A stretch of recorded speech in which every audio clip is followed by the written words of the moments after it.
안녕하세요. 지영쌤과 함께하는 한국사 첫 번째 시간입니다.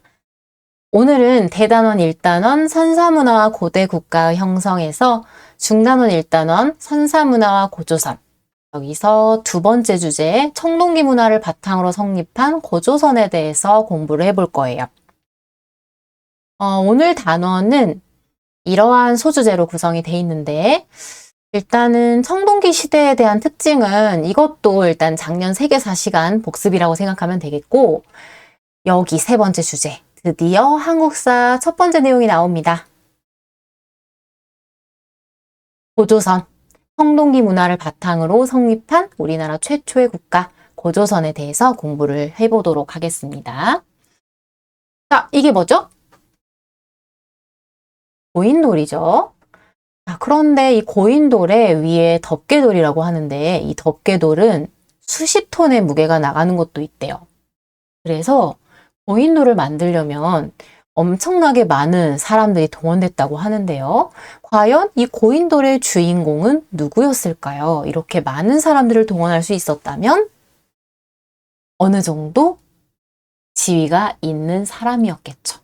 힘이 세거나 돈이 많거나 또 사람입니다. 당대 최고의 패셔니스타, 군장 또는 족장이라고 부르도록 할게요. 자, 지금 이 군장이 손에 들고 있는 물건, 새로운 도구가 등장을 했죠. 청동기를 들고 있습니다. 청동기는 구리를 주요 재료로 해서 주석이랑 아연을 일정한 비율로 혼합해야 나오는 도구, 주변에서 쉽게 구할 수 없는 굉장히 비싸고 귀한 도구였다고 해요. 자, 그러면 우리 신석기 시대에는 무슨 도구 사용했죠? 돌을 사용했죠. 돌은 그냥 주변에 쉽게 굴러다니는 거야. 근데 청동기는 구하기가 어려워. 그래서 누구만 사용했다. 힘센 사람만 사용했다. 자, 그러면 우리 군장이 가지고 있는 패션 소품들을 하나씩 볼게요. 일단 왼손에 들고 있는 것은 이렇게 생겼습니다. 청동 방울이야. 방울을 흔들어서 뭘 하려고 할까? 신을 부르는 용도입니다. 허리에는 뭘 차고 있을까요? 칼을 차고 있죠. 청동검을 차고 있고요. 그리고 목에는 뭘 달고 있을까? 청동거울을 달고 있는데 우리가 보는 이 청동거울 유물은 거울의 뒷면이에요. 실제 앞면은 이렇게 반짝반짝 빛나는데 반짝반짝 몸에서 빛이 나니까 일반 사람들이 봤을 때 군장이 되게 신비로워 보이겠죠. 이 군장 입장에서는 신을 또 연결하는 의미를 가지고 있습니다. 오른손에도 방울을 들고 있습니다. 자, 그러면 우리 이제 이걸 통해서 이 사람, 군장은 지배층, 그리고 피지배층이라는 계급이 생겨났다. 또 우리 작년에 배웠잖아. 청동기 시대에. 원래 신석기 시대까지는 평등하다가 청동기 시대에 계급이 생겨났다. 이게 가장 큰 특징이라고 했었죠. 자, 그러면 이거 외에 신석기 시대에 비해서 청동기 시대에 달라진 게 무엇이 있었을까? 자, 일단은 우리 이제 계급이 출현을 했고 힘센 사람이 생겼기 때문에 이 시대부터는 무덤도 멋진 무덤이 등장을 하죠. 지배층들의 무덤. 고인돌이 등장을 하고요. 농업도 더더욱 발전을 합니다. 우리 신석기 시대엔 농업이 어땠어? 처음 생겨났죠. 그래서 기존에 사냥도 해야 됐고 낚시도 병행을 했어요. 그리고 농사도 밭농사만 가능했어요. 밭농사가 뭘까? 조, 희 같은 잡곡을 재배한다는 얘기야. 벼농사는 아직 안 했어. 그런데 청동기 시대부터는 밭농사도 훨씬 다양해지고 벼농사가 시작됩니다. 이거 착각하면 안 돼. 벼농사 시작은 청동기. 자, 그러면 도구도 더욱더 발달했겠죠? 신석기 시대 농사도구 뭐였죠? 단석기였어. 이거 돌 아시죠? 자, 그러면 청동기 시대 농사도구 뭘까? 청동기? 바로 나오면 안 돼. 자, 우리 청동기는 누구만 쓸 수 있어요?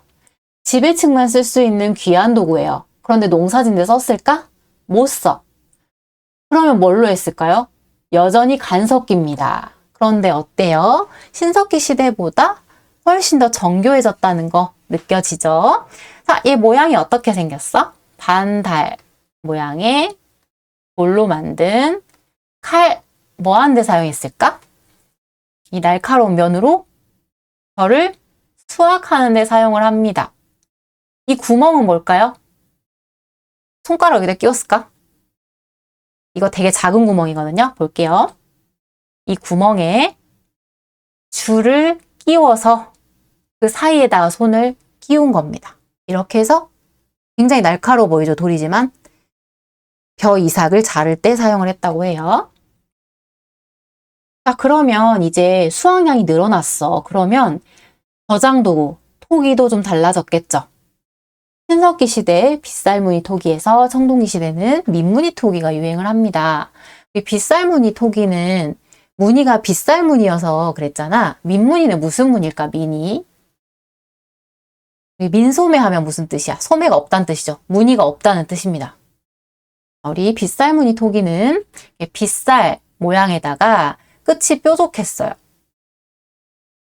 그래서 땅에다 이렇게 박아놨는데 민무늬 토기는 무늬가 없다는 차이점 외에도 끝이 평평합니다. 왜 평평했냐? 청동기 시대에는 강가나 바닷가보다는 조금 야트막한 언덕에서 살았어. 그래서 뾰족하면 굴러 내려버리겠죠. 평평하게, 그리고 넘어지더라도 곳이 쏟아지지 않게 입구를 이런 식으로 좁게 만들었다고 해요. 이렇게 손잡이가 덜 달린 민무늬 토기도 있고요. 사는 곳도 달라졌겠죠. 장소도 달라졌고 집도 달라졌고. 자, 아까 선생님이 언덕 얘기했죠. 구릉이 언덕이란 뜻입니다. 자, 우리 움집 생각나죠? 청동기 시대도 움집이에요. 자, 그런데 장방형이라고 돼 있죠. 모양이 달라져요. 장방형이 뭘까? 자, 원형은 만들기는 쉬운데 우리 교실이 원 모양이면 어떨 것 같아요? 많이 안 들어가요. 우리 30명 다 못 들어가. 장방형은 네모입니다. 네모면 다 들어갈 수 있겠죠. 네모 모양의 움집. 그리고 여기 보면 여기는 일반 잠자는 곳은 아닌 것 같죠? 창고거든? 다양한 형태의 용도의 움집들도 만들어졌다는 얘기예요. 자, 그러면 이제부터 한국사 내용 시작입니다. 우리나라 최초의 국가 고조선에 대해서 알아볼 건데 우리 고조선은 언제 건국됐다고 알고 있어? BC 2333년에 건국됐다고 알려져 있어요. 그러면 지금으로부터 5000년 전 기록이 별로 안 남아 있어요. 저희 중국 측 기록에다가 조금 기록들. 그래서 정확하지도 않을 뿐더러 엄청 긴 시기인데 기록이 별로 없기 때문에 우리는 기록 플러스 유물 유적을 통해서 알 수밖에 없는데요. 자, 일단 고조선이 영토가 어디까지였냐에 대한 것도 우리는 기록보다는 유물 유적으로 알 수가 있습니다. 자, 우리 고조선 문화범위 알 수 있는 유물 첫 번째. 자, 이 유물 세 가지 되게 중요합니다. 이거 뭐였죠? 청동검이었어. 그런데 이거 칼을 어떻게 썼냐? 원래는 이렇게 손잡이가 달려 있고요. 근데 우리가 아는 칼은 이런 모양이잖아. 중국에선 주로 이런 모양의 칼이 나오는데 고조선이 있었던 지역에서는 되게 특이한, 우리 이거 역사학자들이 이름을 붙일 때 중국의 비파라는 악기를 닮았다라고 해서 비파영동검 이렇게 이름을 붙여줬대요. 고조선이 있었던 지역에서는 이렇게 특이한 모양의 비파영동검이 많이 나왔다고 해요. 자, 그 다음 두 번째 단서입니다. 우리 아까 민무늬 톡인데 손잡이 달린 거 있었다고 했죠. 이것도 이쪽 평양 부근 이쪽에서 되게 많이 출토가 됐대. 거기 지역 마을 이름이 미송리여서 미송리식 톡이 이렇게 부를 거고요. 자, 세 번째는 이거 뭐죠? 고인놀이야. 그런데 고인놀이 우리나라 남쪽에서는 이렇게 생긴 다리가 이렇게 짧게 이 정도 있는, 다리가 짧게 이 정도 있는 이런 고인돌이 많이 나온다면 고조선이 있었던 한반도 중부에서 북부 쪽에는 다리가 이렇게 길어. 모양이 탁자처럼 생겼다고 해서 우리는 탁자식 고인돌이라고 부를 거고요. 얘는 바둑판처럼 생겼다고 해서 바둑판식이라고 부를 거예요. 그런데 고조선의 세력 범위에서는 탁자식이 많이 나온대. 그래서 우리는 기파형 동검, 미송이식 토기, 탁자식 고인돌 이 세 가지가 많이 출토되는 지역들을 찾아봤더니 여기서부터 여기까지 주황색으로 표시된 여기까지가 고조선 지역이었겠구나라고 추측을 하고 있는 겁니다. 자, 그러면 우리 고조선의 시작부터 성장, 멸망까지 한번 쭉 알아보도록 할게요. 실은 이게 되게 1000년이 넘는 역사지만 기록은 실제 별로 남아있진 않아요. 일단은 우리가 누구나 다 아는 당군왕검, 우리나라의 조상이다 라고 하는 이 당군왕검이 고조선을 세우게 되죠. 그런데 고조선이 1000년이 넘는 역사다 보니까 청동기 시대에 시작됐지만 중간에 철기 문화가 들어와요. 그러면서 고조선은 급격하게 발전을 하게 되는데요. 급격하게 발전을 하고 봤더니 우리 중국이랑도 좀 해보겠는데 당시 중국은 연이라는 나라였대요. 그런데 우리 작년에 연이란 나라 안 배운 것 같은데 안 배웠다면 연나라는 엄청 큰 왕조는 아닌 것 같고 어떤 시대의 한 나라였던 것 같아요. 자, 오늘 선생님이 디딤 영상 퀴즈 댓글로 낼 게 이거거든요. 작년 복습이니까 중국의 연나라는 중국의 무슨 시대에 있었던 한 나라였을까? 이 시대를 이따가 댓글로 달아야 돼요. 자, 어쨌든 이 중국의 연나라랑 국경을 맞대게 됩니다. 근데 고조선 지금 자신감이 넘쳐가지고 중국 연나라랑 맞짱을 떠요. 누가 이겼을까? 고조선 졌어요. 그래서 요동이라는 땅을 뺏기게 되는데요. 그런데 이 요동이라는 땅은 굉장히 중요해요. 앞으로 자주 등장을 할 거거든요. 그래서 요동이라는 땅을 우리 위치를 딱 외워버리게요. 요동이라는 땅은 여기 보면 튀어나와 있는 땅이 있어요. 우리 튀어나와 있는 땅을 뭐라고 부르지? 반도라고 하거든. 요동반도가 여기에 있어요. 이 요동반도는 위치상 우리나라와 중국의 중간에 딱 튀어나와 있는 땅이다 보니까 군사적으로 엄청나게 중요한 지역입니다. 그래서 서로 차지하려고 싸우는 모습들을 이제 계속 삼국시대까지 보게 될 건데 이 땅을 연나라한테 뺏기게 됐다는 거야. 그게 이제 이 시대의 역사고요. 자, 이렇게 이제 시간이 지나서 중국이 통일됩니다. 진시황제에 의해서. 그런데 진나라는 금방 멸망을 하고 한나라가 되죠. 이 진나라랑 한나라가 교체되는 이 혼란한 시기에 안 되겠다. 중국에서 못 살겠어. 위만이라는 인물이 자기 무리들을 이끌고 혼란을 피해서 고조선으로 오게 됩니다. 당시 고조선은 왕이 준왕이었는데요. 이 준왕은 위만을 보고 표정이 어때요? 너무 표정이 밝은 표정이죠. 이 믿음직한 인물 위만 어서 오세요 하면서 군사를 주면서 네가 고조선이랑 중국 국경 거기 있는 데 가서 군사 줄 테니까 거기 좀 지켜줘 라고 해요. 그런데 위만 표정 어때요? 이거 기회 같은데 고조선을 차지해버립니다. 준왕을 몰아내고 고조선의 왕이 된 위만. 이 시기는요, 위만이 중국에서 왔기 때문에 철기를 가져와요.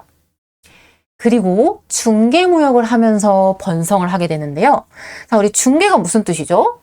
연결주자는 뜻이죠. 다시 지도를 볼게요. 지도를 보면 지금 중국은 한나라가 됐고요. 그리고 당시 한반도 남부에는 진나라가 있었대요. 이거는 중국의 진시황제의 진나라랑 달라요. 그런데 고조선은 진나라랑 한나라 딱 사이에 있죠? 그러면 그 사이에서 어때요? 연결해준 역할을 하는 거야, 중간에서. 그렇게 해서 돈을 벌고 있었대요. 그러면 한나라 입장에서 어때? 이거 되게 배 아플 일이지. 이렇게 해가지고 힘 세지면 한나라도 좋을 거 없겠죠? 자, 근데 당시에 하필이면 한나라 황제가 누구였냐? 우리 한나라 하면 황제 딱 한 명 생각나는 사람 있을 거야. 전성기. 무제였대요. 되게 욕심 많은 사람이잖아. 영토 넓히고 싶지. 쳐들어옵니다. 고조선 상당히 셌어요. 1년이나 버텼어요. 근데 결국은 실패를 하고 고조선은 한나라에게 멸망을 하게 됩니다. 이것도 작년에 세계사 공부 열심히 했으면 한나라 고조선 멸망했다라는 말이 세계사 책에 한번 있었어요. 자, 그렇게 멸망을 시키고 9년을 설치해서 다스렸다고 합니다. 자, 이렇게 엄청나게 긴 고조선의 역사지만 기록이 많지 않기 때문에 이 정도로 고조선의 역사를 알 수가 있고요. 자, 그리고 이제 고조선의 제도나 이런 것도 자세하게 알려진 것은 없지만 기록에 따르면 왕 아래 관리도 있고 정치 조직이 있었다고 해요. 그리고 유물을 통해서도 알 수가 있는데 명도전 우리 작년에 배웠죠. 화폐. 중국 연나라 화폐인데 고조선이 있었던 지역에서도 많이 출토되고 있대. 이걸 통해서 뭘 알 수 있을까요? 중국이랑 교류를 많이 했구나 라는 걸 알 수가 있고요. 그리고 고조선의 사회에 대해서 알 수 있는 가장 중요한 단서, 아주 귀한 사료가 하나 남아 있습니다. 고조선에 법이 있었대. 법은 우리 왜 만들어? 질서를 유지하려고 만드는 거죠. 8개의 조항을 만들었다고 합니다. 그런데 이 8개 조항 중에서 현재 남아있는 것은 딱 3개 조항만이 남아있지만 이게 고조선에서 엄청나게 중요한 사실을 알려주기 때문에 아주 중요한 자료예요. 그래서 우리는 이 사료를 분석해보는 것은 수업 시간에 같이 할 거고요. 오늘은 이 8조법이 있었다. 사회 질서를 유지하기 위해서 이것만 기억을 할게요. 분석은 나중에 하고. 자, 이렇게 우리 고조선까지 해서 오늘 홍동기 시대랑 고조선의 역사를 다 했는데 고조선의 역사를 하루에 다 끝낸다? 엄청나게 긴 시대지만 자료가 별로 없기 때문에 이 정도 내용입니다. 자, 그러면 오늘 영상을 열심히 본 친구들은 영상을 본 증거로 우리 수업 시간에 연습해본 비공개 댓글 달기 알죠? 비공개 댓글로 퀴즈의 정답을 지금 영상 다 시청 끝나고 나서 할 건데요. 퀴즈는 선생님이 아까 이미 중간에 한번 나갔어요. 그거를 댓글로 다는 겁니다. 중국의 연나라는 중국 역사에서 무슨 시대에 해당되는 한 나라였을까? 이 시대의 이름을 댓글로 올려주세요. 자, 그러면 우리는 이 내용을 가지고 수업 시간에 집밥 활동으로 다시 만나도록 하겠습니다. 수고했어요.